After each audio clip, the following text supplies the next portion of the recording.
베드로전서 1장.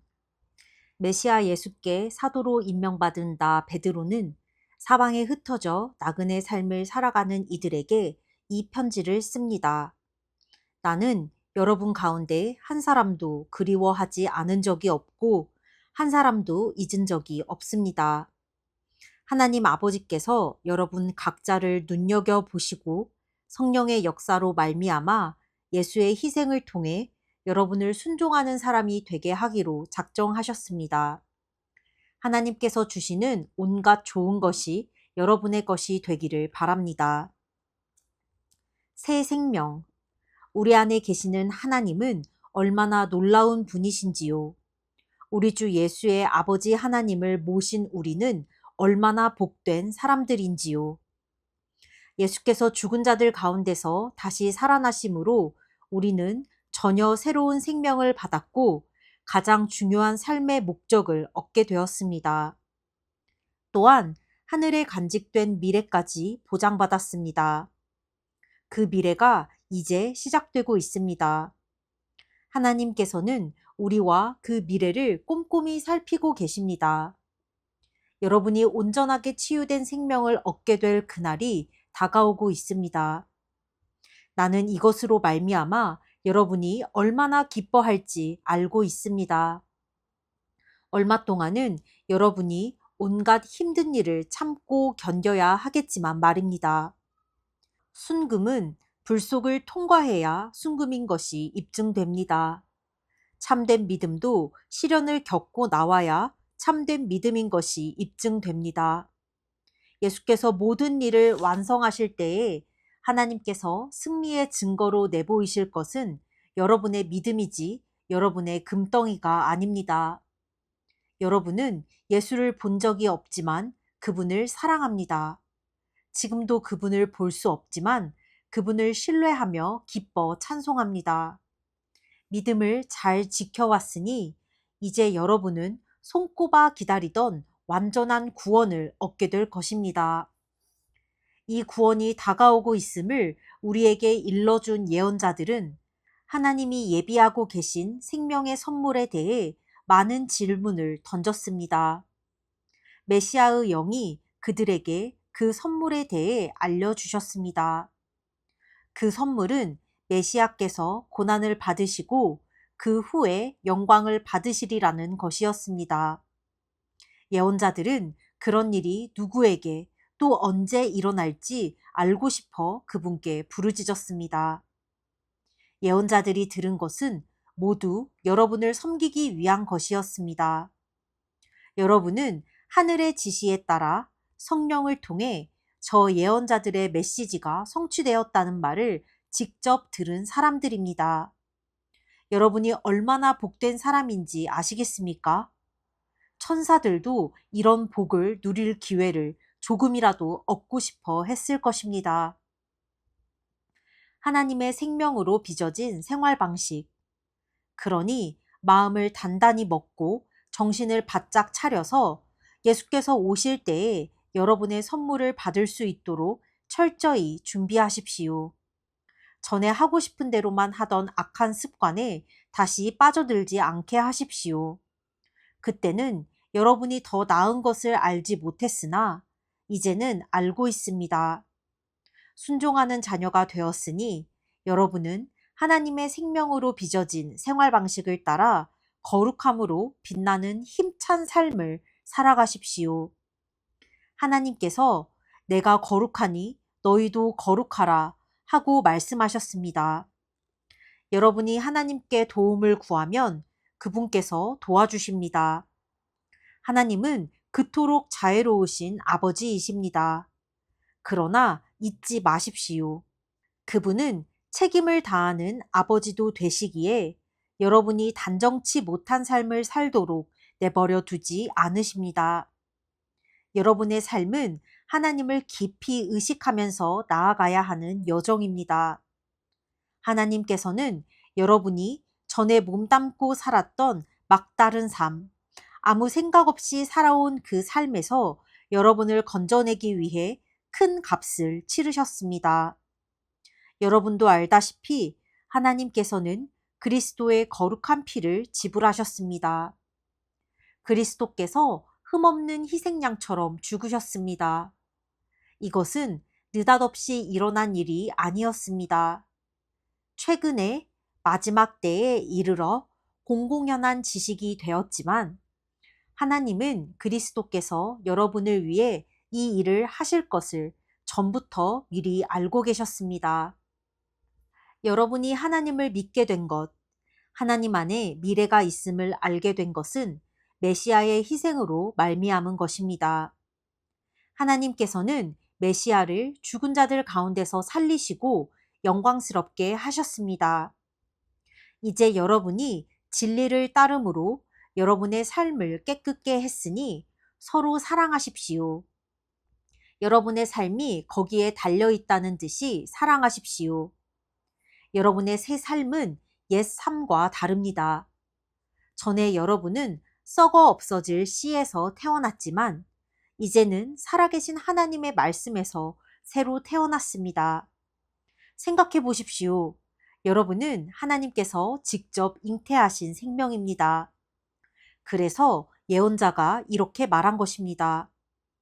옛 생명은 풀의 목숨과 같고 그 아름다움은 들꽃처럼 오래가지 못한다.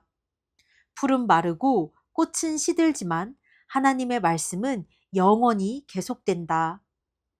이 말씀이 여러분 안에 새 생명을 잉태했습니다. 베드로전서 2장. 그러니 여러분을 깨끗이 정리하십시오. 악의와 위선, 시기와 악담을 말끔히 치워버리십시오. 하나님을 맛보았으니 이제 여러분은 젖먹이 아이처럼 하나님의 순수한 보살핌을 깊이 들이키십시오. 그러면 하나님 안에서 무럭무럭 자라서 성숙하고 온전하게 될 것입니다. 살아있는 돌, 살아있는 돌, 곧 생명의 근원을 맞이하십시오. 일꾼들은 그 돌을 얼핏 보고 내다버렸지만 하나님께서는 그 돌을 영광의 자리에 두셨습니다. 여러분은 건축용 벽돌과 같으니 생명이 약동하는 성소를 짓는 데 쓸 수 있도록 자신을 하나님께 드리십시오. 거룩한 제사장이 되어 그리스도께서 인정하시는 삶을 하나님께 드리십시오. 성경에는 이러한 선례가 있습니다. 보라, 내가 돌 하나를 시온에 둔다. 모퉁이 돌 하나를 영광의 자리에 두겠다. 누구든지 이 돌을 신뢰하고 기초로 삼는 사람은 후회할 일이 결코 없을 것이다. 그분을 신뢰하는 여러분에게는 그분이 자랑할 만한 돌입니다. 일꾼들이 내다버린 돌이 머릿돌이 되었다. 그분을 신뢰하지 않는 자들에게는 걸려 넘어지게 하는 돌, 길을 가로막는 큰 바위입니다. 믿지 않는 자들이 걸려 넘어지는 것은 그렇게 되도록 정해져 있는 것과 같이 그들이 순종하지 않기 때문입니다. 그러나 여러분은 하나님께서 택하신 사람들입니다. 여러분은 제사장의 일이라는 고귀한 사명을 감당하도록 선택받았고 거룩한 백성이 되도록 선택받았으며 하나님의 일을 하고 하나님을 위해 말하는 그분의 도구로 선택받았습니다. 그것은 하나님께서 여러분을 위해 밤낮으로 행하신 특별한 일, 아무것도 아닌 자에서 중요한 자로, 거절당한 자에서 받아들여진 자로 바꾸신 일을 다른 사람들에게 전하게 하시려는 것입니다. 친구 여러분, 이 세상은 여러분의 본향이 아닙니다. 그러니 이 세상에서 여러분의 안락함을 구하지 마십시오. 자기 욕망을 채우려다가 영혼을 희생하는 일이 없게 하십시오. 여러분은 이 세상을 본향으로 삼은 사람들 가운데 본이 될 만한 삶을 살아서 여러분의 행실로 그들의 편견을 없애십시오. 그러면 그들도 하나님 편에 서서 그분께서 오시는 날에 그분을 찬송하는 자리에 참여하게 될 것입니다. 훌륭한 시민이 되어 주님을 자랑스럽게 해드리십시오. 권력자들의 수준이 어떠하든지 그들을 존중하십시오. 그들은 질서 유지를 위해 하나님께서 보내신 밀사들입니다. 하나님의 뜻은 여러분이 지속적으로 선을 행하여 여러분을 사회의 위험 요소로 여기는 어리석은 자들의 생각을 고쳐주는 것입니다. 여러분의 자유를 행사하되 질서를 파괴하는 일이 아니라 하나님을 섬기는 일에 그것을 사용하십시오. 누구를 만나든지 품위 있게 대하십시오. 영적으로 가족이 된 이들을 사랑하십시오. 하나님을 경외하십시오. 정부를 존중하십시오. 그리스도께서 친히 사셨던 삶. 종으로 있는 여러분, 여러분의 주인에게 착한 종이 되십시오. 좋은 주인뿐만 아니라 못된 주인에게도 그렇게 하십시오. 합당한 이유 없이 나쁜 대우를 받더라도 하나님을 위해 참는 것이 중요합니다. 마땅히 받아야 할 벌을 받는 것이 무슨 특별한 일이겠습니까? 그러나 여러분이 선을 행하는데도 부당한 대우를 받으면서 여전히 착한 종으로 산다면 그것은 하나님 보시기에 귀한 일입니다. 여러분은 그러한 삶을 살도록 그리스도께서 친히 사셨던 삶을 살도록 초청받았습니다. 그분은 자기에게 닥친 온갖 고난을 겪으심으로 여러분도 그분처럼 살 수 있음을 알려주셨고 그 방법도 하나씩 알려주셨습니다. 그분은 잘못된 일을 하나도 행하지 않으셨고 어긋난 말을 한 번도 입에 담지 않으셨다. 사람들이 그분께 온갖 욕을 퍼부었지만 그분은 전혀 대꾸하지 않으셨습니다. 그분은 말없이 고난을 당하시고 하나님께서 바로잡아 주시도록 맡기셨습니다. 그분은 종의 몸으로 우리의 죄를 지시고 십자가에 달리셨습니다.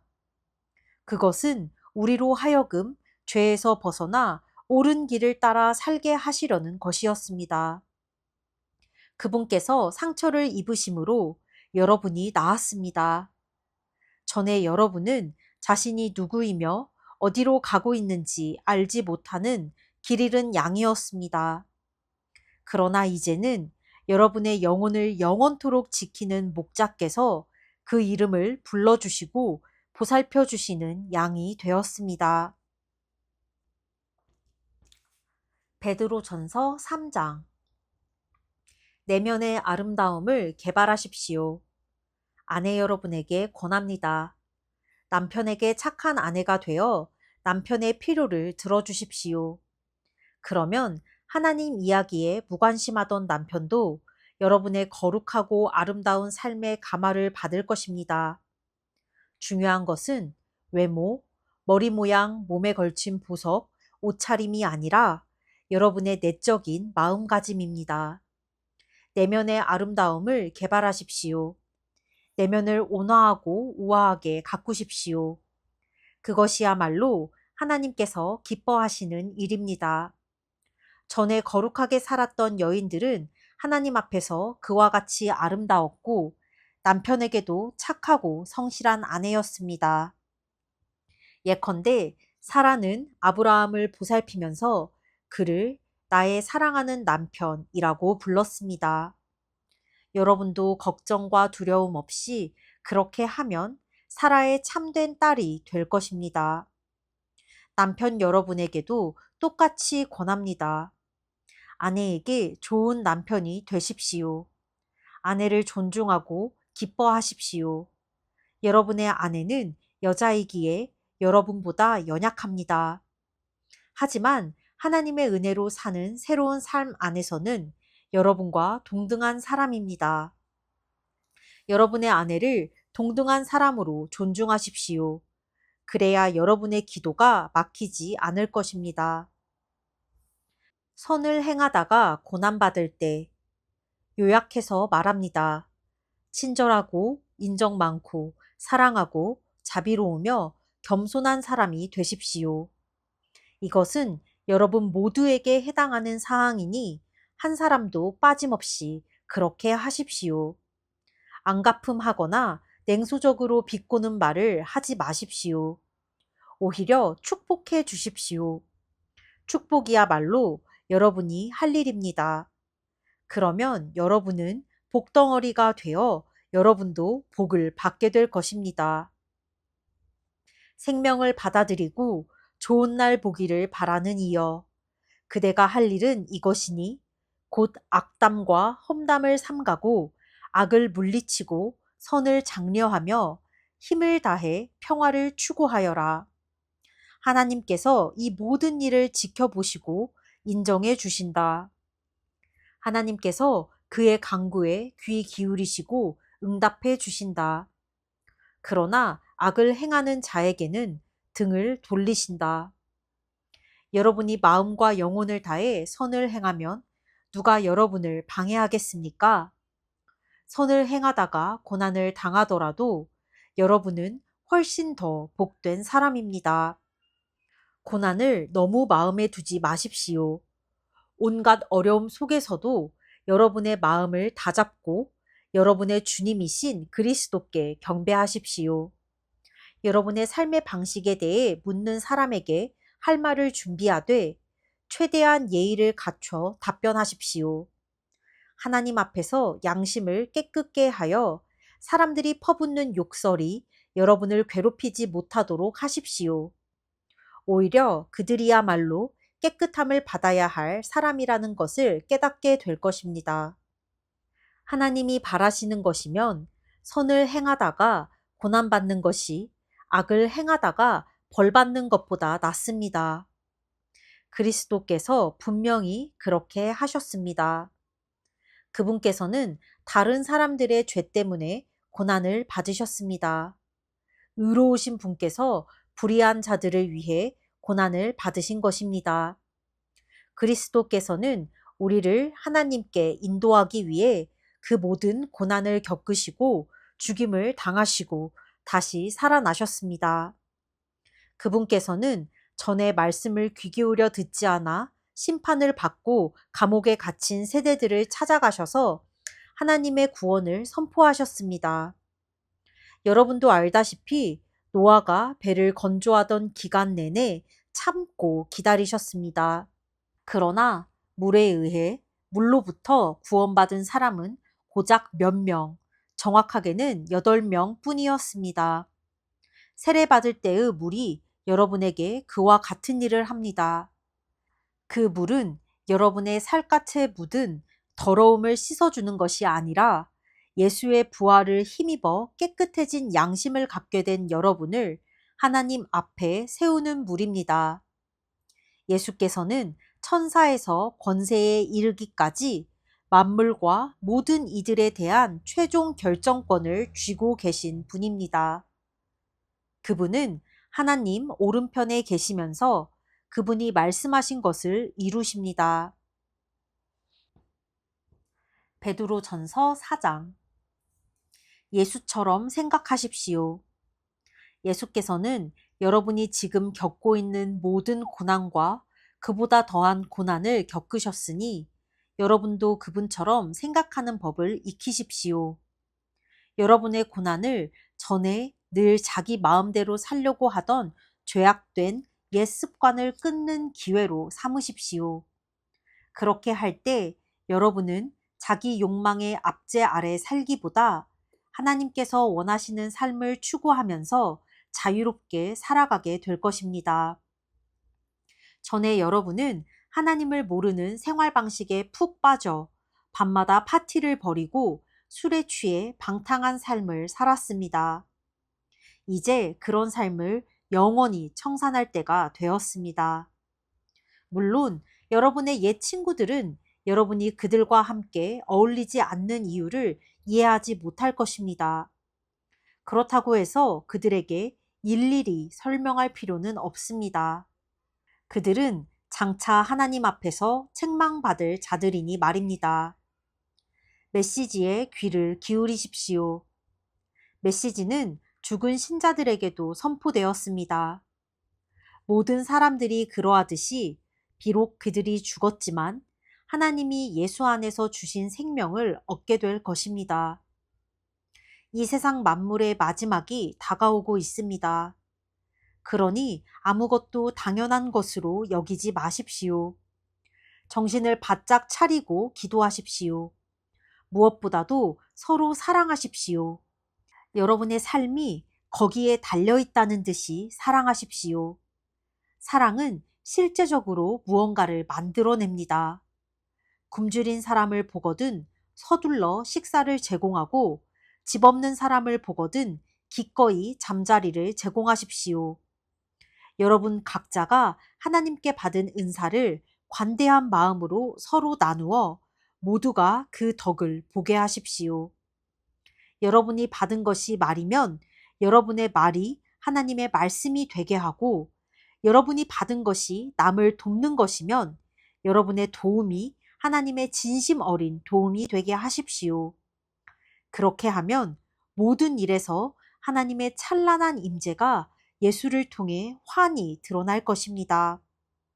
또한 하나님께서는 모든 일을 하실 수 있는 능력 있는 분으로 영광을 받으실 것입니다. 마지막 날까지 영원 무궁토록. 예, 그렇습니다.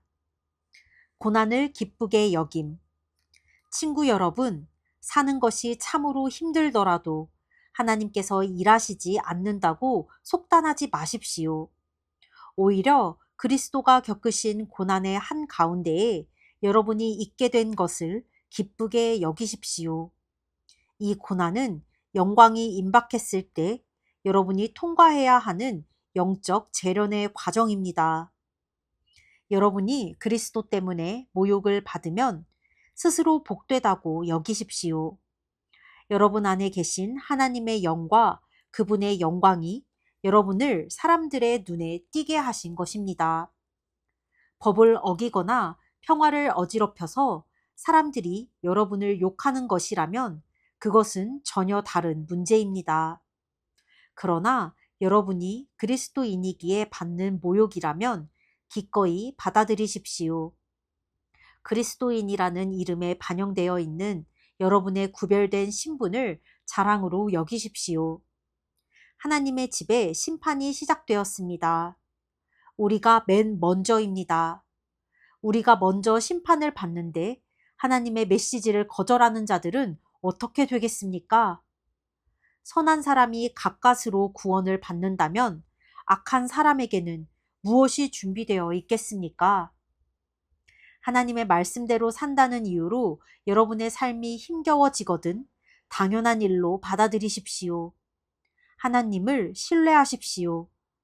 하나님께서는 자신의 일을 잘 알고 계시니 계속해서 그 일을 이루실 것입니다. 베드로전서 5장. 하나님의 양떼를 돌보는 지도자. 교회의 지도자 여러분께 특별히 말씀드립니다. 나는 지도자가 된다는 것이 어떤 것인지 알고 있습니다. 지도자는 그리스도의 고난에 참여함으로써 다가오는 영광을 누리는 사람입니다. 내가 드릴 말씀은 이것입니다. 여러분은 목자의 근면함으로 하나님의 양떼를 보살피십시오. 억지로 하는 것이 아니라 하나님을 기쁘시게 해드리려는 마음으로 하십시오. 얼마나 이익을 얻게 될지 따져보고 하는 것이 아니라 자발적으로 하십시오. 위세를 부리듯 사람들에게 무엇을 시키는 것이 아니라 부드러운 자세로 모범을 보이십시오. 모든 목자 가운데 으뜸이신 하나님께서 오셔서 다스리실 때 그분은 여러분이 일을 제대로 한 것을 보시고 여러분을 아낌없이 칭찬하실 것입니다. 젊은 사람들은 지도자를 따라야 합니다. 그러나 지도자와 따르는 사람 모두가 서로에게 겸손해야 합니다. 하나님께서 교만한 사람은 물리치시지만 겸손한 사람은 기뻐하십니다. 그러므로 여러분은 자신의 모습에 만족하고 거들먹거리지 마십시오. 하나님의 강한 손이 여러분 위에 있으니 때가 되면 그분께서 여러분을 높이실 것입니다.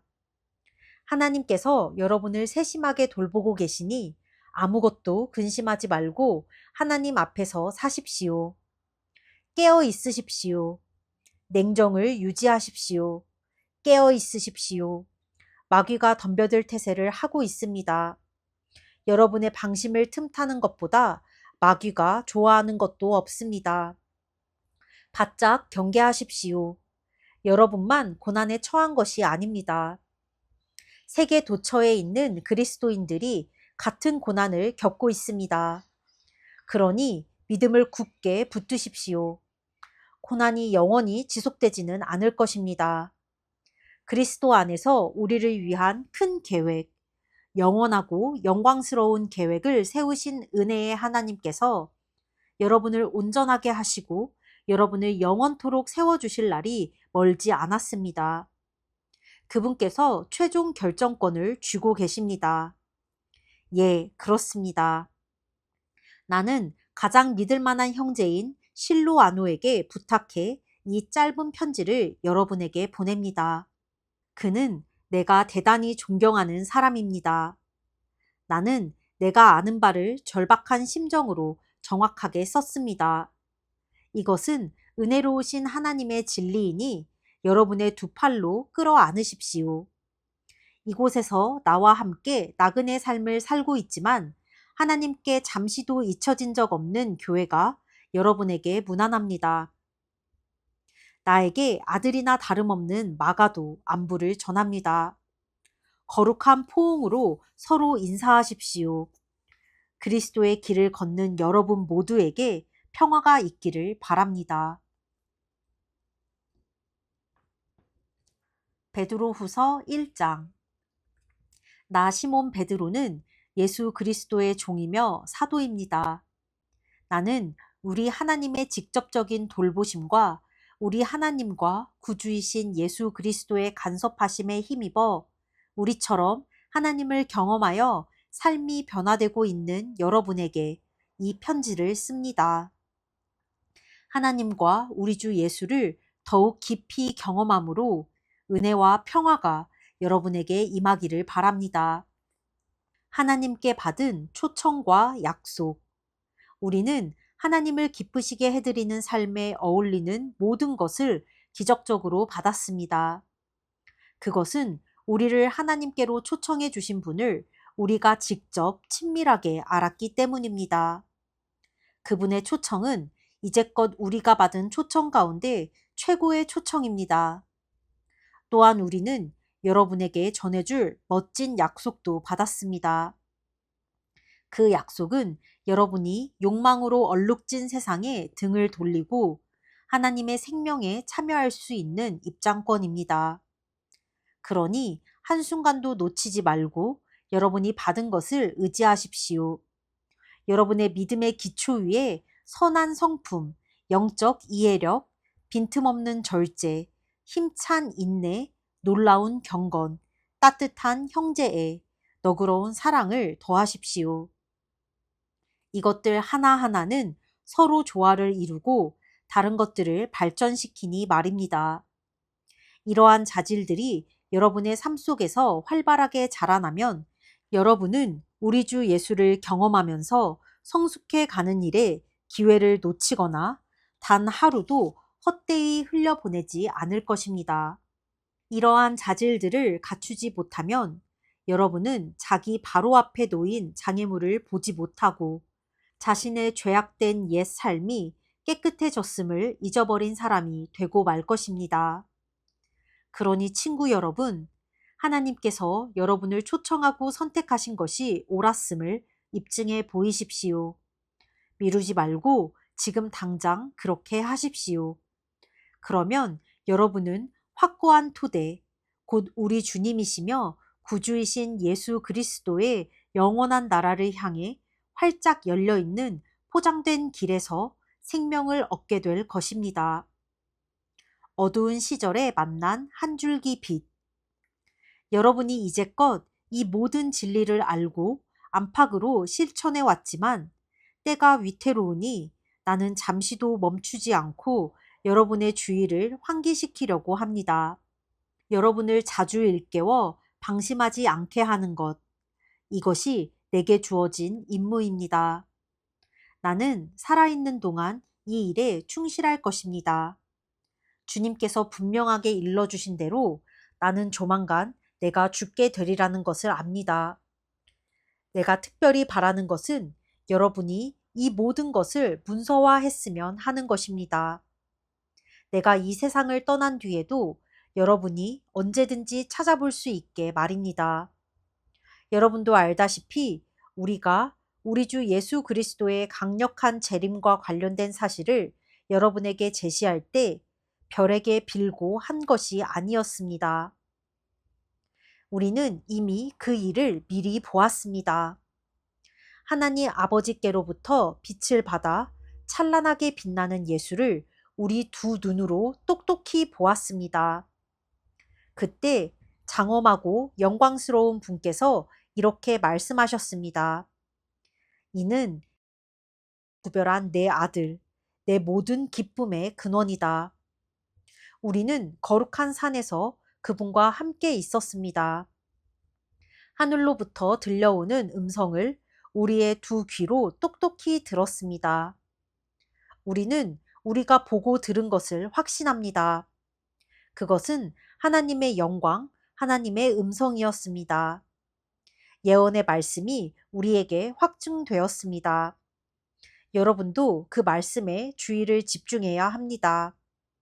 그것은 여러분의 어두운 시절, 곧 여러분의 마음속에 새벽이 와서 새벽별이 떠오르기를 기다리던 시절에 여러분이 만난 한 줄기 빛입니다.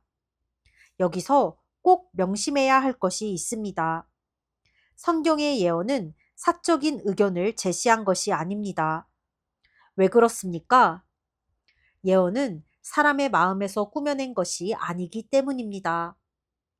예언은 성령께서 사람들을 격려하여 하나님의 말씀을 전하게 할 때 생겨난 것입니다.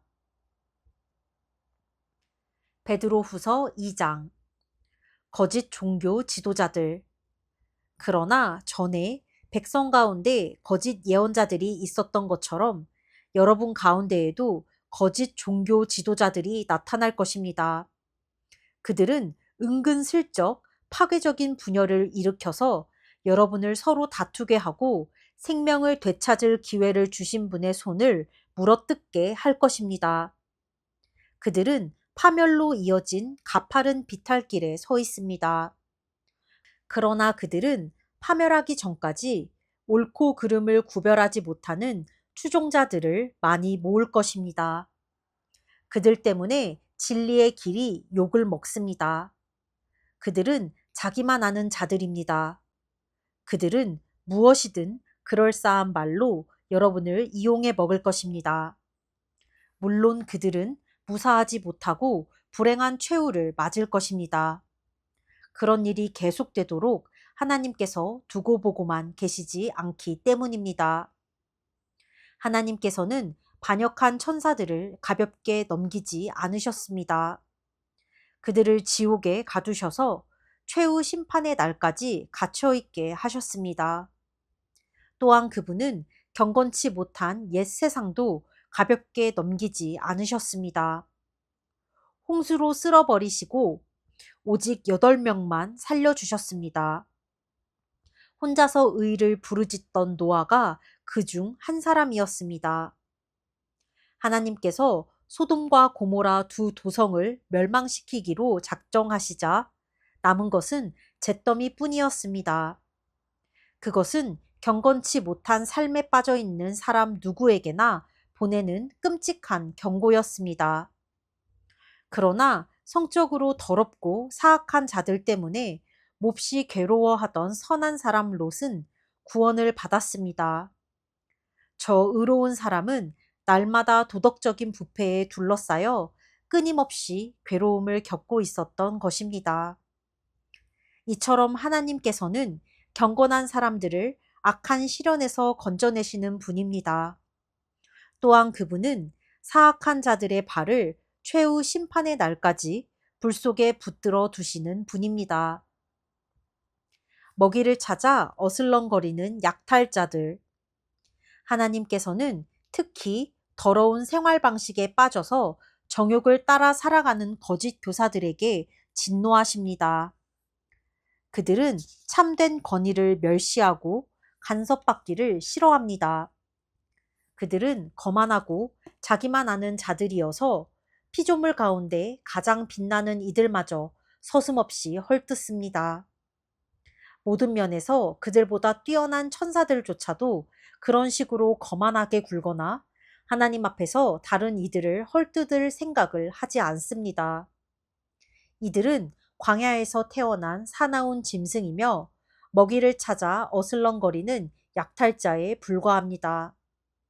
그들은 무식한 독설로 남을 파멸시키지만 바로 그 행위로 자신들도 파멸당하고 결국에는 패배자가 되고 말 것입니다.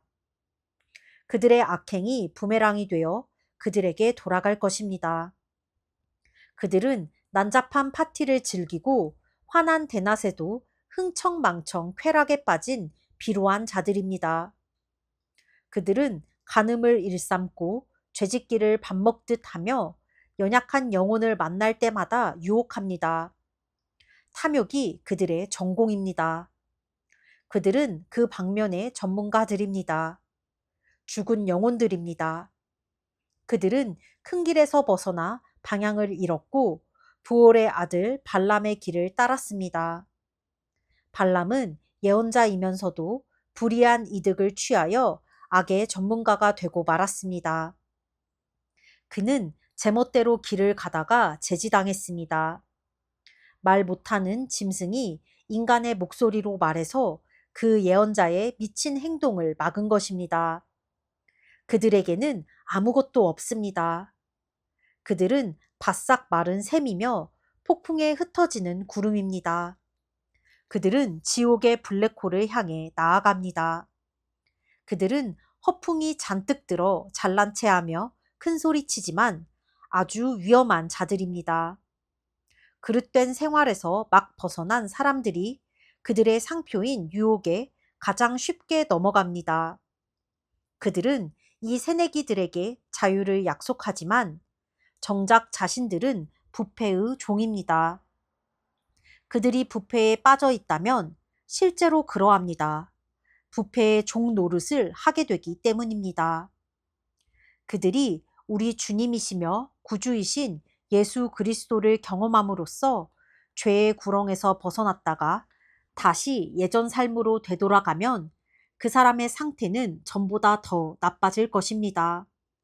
떠났다가 되돌아가서 자기가 경험했던 것과 거룩한 계명을 거부하느니 차라리 하나님께로 난 곧은 길에 들어서지 않는 편이 더 나았을 것입니다. 개는 자기가 토해 놓은 곳으로 되돌아간다는 속담과 돼지가 말끔히 씻고 나서 다시 진창으로 향한다는 속담을 그들이 증명하고 있습니다. 베드로후서 3장. 마지막 때. 사랑하는 친구 여러분, 이 편지는 내가 여러분에게 두 번째로 쓰는 편지입니다. 나는 이 두 편지를 통해 여러분이 마음을 빼앗기지 않도록 여러분을 일깨우고자 합니다. 거룩한 예언자들의 말과 여러분의 사도들이 전해준 우리 주님이신 구주의 계명을 명심하십시오. 무엇보다 이것을 알아두십시오. 마지막 때에 조롱하는 자들이 나타나서 전성기를 누릴 것입니다. 그들은 모든 것을 자기들의 보잘것없는 감정 수준으로 끌어내려 그분께서 다시 오겠다고 약속했는데 어찌 된 거요? 우리 조상들이 죽어서 땅에 묻혀 있고 모든 것이 창조 첫날 이래로 그대로이지 않소. 변한 것이 하나도 없잖소. 하고 조롱할 것입니다. 그러나 그들이 쉽게 잊어버리는 사실이 있습니다. 모든 천체와 이 지구가 오래전 하나님의 말씀을 통해 물로 덮인 혼돈에서 생겨났다는 것입니다. 그런 다음 하나님의 말씀이 다시 홍수로 혼돈을 일으켜 세상을 파멸시켰습니다. 지금 있는 천체와 지구는 마지막 불 심판 때 쓰일 연료입니다. 하나님께서 다시 말씀하실 준비를 하고 계십니다. 하나님을 모독하는 회의론자들을 심판하고 멸망시키겠다는 신호를 보내고 계신 것입니다. 하나님의 심판날. 친구 여러분, 이 분명한 사실을 그냥 지나치지 마십시오. 하나님께는 하루가 천년 같고 천년이 하루 같습니다. 어떤 이들이 생각하는 것처럼 하나님께서는 자신의 약속을 더디 이루시는 분이 아닙니다. 그분은 여러분을 위해 참고 계십니다. 그분께서 종말을 유보하고 계신 것은 한 사람도 잃고 싶지 않으시기 때문입니다. 하나님께서는 모든 이들에게 삶을 고칠 수 있는 시간과 공간을 베풀고 계십니다. 그러나 하나님의 심판날이 닥칠 때에는 아무 예고 없이 도둑처럼 닥칠 것입니다. 하늘이 천둥 같은 소리를 내면서 무너지고 모든 것이 큰 화염에 휩싸여 분해되며 땅과 그 안에서 이루어진 모든 것이 낱낱이 드러나 심판을 받을 것입니다. 오늘 이 세상에 있는 모든 것은 내일이면 없어지고 말 것들입니다. 그러니 거룩하게 사는 것이 얼마나 중요한지 아시겠습니까? 날마다 하나님의 날을 기다리고 그날이 오기를 간절한 마음으로 바라십시오. 그날이 오면 천체가 불타 없어지고 원소들이 녹아내릴 것입니다. 그러나 우리는 거의 알아채지 못할 것입니다. 우리는 다른 길을 바라보면서 하나님께서 약속하신 새 하늘과 새 땅, 의로 뒤덮인 새 하늘과 새 땅을 맞이할 것입니다. 사랑하는 친구 여러분, 여러분이 손꼽아 기다려야 할 것은 이런 것입니다. 그러니 순결하고 평화롭게 살아가는 최상의 모습으로 그분을 뵐 수 있도록 최선을 다하십시오. 우리 주님께서 오래 참고 계신 것은 구원 때문이라고 생각하십시오. 이 문제와 관련해 많은 지혜를 받은 이가 우리의 귀한 형제 바울입니다. 그는 자신의 모든 편지에서 이 문제를 언급하고 있으며 여러분에게도 본질적으로 같은 내용을 써 보냈습니다. 바울이 편지에서 다루고 있는 것 가운데 몇 가지는 이해하기가 쉽지 않습니다. 자신들이 무슨 말을 하는지도 모르면서 무책임하게 떠드는 사람들이 그 편지들을 함부로 왜곡하기도 합니다. 그들은 성경의 다른 구절에 대해서도 그렇게 하다가 스스로를 파멸시키고 있습니다. 그러나 친구 여러분, 여러분은 이미 훈계를 잘 받았습니다. 자기 마음대로 떠드는 불의한 교사들로 인해 발을 헛디뎌 넘어지는 일이 없도록 정신을 바짝 차리십시오. 우리 주님이시며 구주이신 예수 그리스도의 은혜와 그분을 아는 지식 안에서 자라가십시오. 영광이 이제부터 영원토록 주님께 있기를 바랍니다. 아멘. 아멘. 오늘 베드로 전 후서에서 좀 인상 깊은 부분이 몇몇 부분이 있는데, 첫 번째는 내가 정말 좋아하던 찬양 가사의 내용이 이 구절에서 왔다는 것을 알 수 있는데, 베드로 전서 1장에 보면 풀은 마르고 꽃은 시들지만 하나님의 말씀은 영원히 계속된다 라는 표현이 있다. 이 세상 모든 만물은 다 무한하지 않다. 유한하다. 풀도 마르고 꽃도 시들고 하나님이 만드신 이 웅장한 모든 대자연도 언젠가 다 시들겠지만 하나님의 말씀은 영원히 계속된다. 이 표현이 내 안에서 하나님은 이 시간에 제약받지 않으시는 분. 하나님의 말씀은 언제나 살아 숨쉬고 있으며 영원 무궁토록 계속 지속될 것이라는 그 온전함에서 주는 안정감이 너무나도 마음에 와닿았다. 또한 베드로 전서 후반부에 보면 깨어 있으십시오라는 부분이 있는데, 항상 아빠가 말했던 깨어 있으라, 깨어 있으라. 항상 깨어 있어서, 영적으로 깨어 있어서 옳고 그름을 분별하고 죄악에 빠지지 않고 민감하게 반응해서 이게 나쁜 것인지 좋은 것인지 구별하지 못하다가 괜히 발담갔다가 죄 짓는 일이 없도록 항상 영적으로 깨어 있고 분별력 있게 깨어 있어서 항상 하나님께 바로 가는 그 길을 따라 걸을 수 있는 사람이 되고 싶다라는 마음이 들었다. 그리고 베드로도 바울과 마찬가지로 거짓 종교 지도자들에 대해서 굉장히 많은 경고를 한다. 진짜 온갖 어중이 떠중이들이 다 막 자기 말을 믿으라고 휘황찬란한 언변으로 사람들의 마음을 휘감겠지만 결론적으로 보면 하나님 앞에서 선함으로 화합되는 것이 아니라 그 안에서 분열을 일으키고 누가 맞네, 제가 맞네, 누구 파네, 저기 파네 하듯이 싸움을 붙이는 사람들이다. 하지만 하나님의 말씀은 강조하는 것이 사랑이다. 누가 옳으네 그르네 막 저 사람이 맞네 내가 맞네 그게 먼저 되는 것이 아니라 우선 사랑하라고, 서로 사랑하고 아끼고 보살피고 존중하고 서로를 위해 기도해주고 마음 아파하고 누군가가 죄를 저질렀으면 비난하고 정죄하고 판단하는 것이 아니라 그 사람이 회개할 수 있도록 함께 기도하고 권면하고 그 죄를 같이 회개해 주는 것이다. 따라서 좀 하나님의 영원한 말씀을 온전히 신뢰하면서 영적으로 깨어있고 또 잘못된 사람들을 경계할 줄 아는 그런 성숙한 신앙인이 되어야겠다 라고 느꼈다. 오늘은 여기까지. 끝.